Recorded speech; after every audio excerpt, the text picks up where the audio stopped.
DGP office മാർച്ചിലെ അക്രമത്തിൽ പോലീസിനെതിരെ കടുത്ത നീക്കവുമായി പ്രതിപക്ഷ നേതാവടക്കം മുൻനിര നേതാക്കളെ വധിക്കാൻ പോലീസ് നീക്കം നടത്തിയെന്ന് കാണിച്ച് സ്പീക്കർക്ക് അവകാശ ലംഘന നോട്ടീസ് നൽകി. അതേസമയം കോൺഗ്രസ് നേതാക്കൾ പോലീസിനെ ആക്രമിച്ചുവെന്ന് മ്യൂസിയം പോലീസ് രജിസ്റ്റർ ചെയ്ത കേസിന്റെ FIR. കേസെടുത്ത് വിരട്ടാൻ നോക്കേണ്ട എന്ന് കെ സുധാകരൻ. DGP ഓഫീസ് മാർച്ചിലെ സംഘർഷത്തിൽ പോലീസ് കേസെടുത്തതിന് പിന്നാലെയാണ് പ്രതിപക്ഷത്തിന്റെ നീക്കം.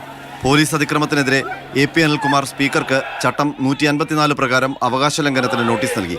മുഖ്യമന്ത്രിക്കും DGPക്കുമെതിരെ അവകാശ ലംഘനത്തിന് നടപടി ആവശ്യപ്പെട്ടാണ് നോട്ടീസ്. പ്രതിപക്ഷ നേതാവടക്കം മുൻനിര നേതാക്കളെ വധിക്കാൻ പോലീസ് ശ്രമിച്ചെന്നാണ് നോട്ടീസിലെ പ്രധാന ആരോപണം. ഗൂഢലക്ഷ്യത്തോടെയായിരുന്നു പോലീസിന്റെ ആക്രമണം.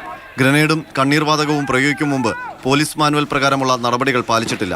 പോലീസിന്റെ ഭാഗത്തു നിന്നുണ്ടായത് അധമമായ നരഹത്യാശ്രമമാണെന്നും നോട്ടീസിൽ ആരോപിക്കുന്നു. അതേസമയം DGP ഓഫീസ് മാർച്ചിലെ സംഘർഷവുമായി ബന്ധപ്പെട്ട് കെ സുധാകരനെ ഒന്നാം പ്രതിയാക്കിയാണ് പോലീസ് കേസെടുത്തത്. പ്രതിപക്ഷ നേതാവ് VD സതീശൻ രണ്ടാം പ്രതിയാണ്. രമേശ് ചെന്നിത്തലയും ശശി തരൂരും കേസിൽ പ്രതികളാണ്. കണ്ടാലറിയാവുന്ന 500 പേർക്കെതിരെയും കേസുണ്ട്. നേതാക്കൾ പോലീസിനെ ആക്രമിച്ചെന്നാണ് FIR. പോലീസ് വാഹനങ്ങൾ തകർക്കാൻ ശ്രമിച്ചു. ഉദ്യോഗസ്ഥരെ കയ്യേറ്റം ചെയ്തു. ഔദ്യോഗിക കൃത്യനിർവഹണം തടസ്സപ്പെടുത്തി. നവകേരള സദസ്സിന്റെ ബോർഡുകൾ തകർത്തു. കല്ലെറിഞ്ഞ് മാധ്യമപ്രവർത്തകന്റെ തല പൊട്ടിച്ചു. വ്യാപകമായ നാശനഷ്ടങ്ങൾ വരുത്തി. പൊതുമുതൽ നശിപ്പിച്ചതിനടക്കമാണ് കേസെടുത്തിരിക്കുന്നത്. കേസെടുത്ത് വിരട്ടാൻ നോക്കേണ്ടെന്ന് കെ സുധാകരന്റെ പ്രതികരണം. എന്തിനാണ് അദ്ദേഹത്തിന് ഇത്രയും ഭയപ്പാട്? എന്തുകൊണ്ടാണ് അദ്ദേഹത്തിന് ഇത്രയും വലിയ ആശങ്ക?